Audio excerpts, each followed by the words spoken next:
Mayor పక్కన ఇంకో కుర్చీ ఉండదు. మేయర్ అంటే స్పీకర్ లాంటి పదవి. కానీ వైసీపీ హయాంలో కడప జిల్లాలో మేయర్ పక్కన ఎమ్మెల్యేకి కూడా సీట్లు వేశారు.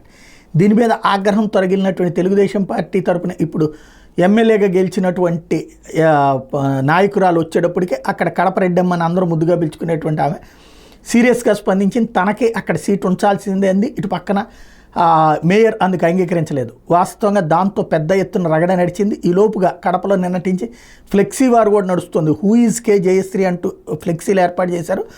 మహిళలంటే చిన్న చూప అంటూ ఇంకొక ఫ్లెక్సీ ఏర్పాటు చేశారు. సర్వసభ సమావేశంలో ఎమ్మెల్యే మాధవిరెడ్డికి సీట్ ఇవ్వకుండా నిలబెట్టడం ఒక దుర్మార్గం అంటూ ఒక ఫ్లెక్సీలు ఏర్పాటు చేశారు. ఒక మహిళా ఎమ్మెల్యేకి గౌరవం ఇవ్వకపోవడం ఏంటంటూ ఫ్లెక్సీ వేస్తూ, మరోవైపు జయశ్రీ పేరు మీద 2 ఫ్లోర్లకు అనుమతి తీసుకుని 4 ఫ్లోర్లు కట్టారు అంటూ మరొక ఫ్లెక్సీ ఏర్పాటు చేసుకొచ్చారు.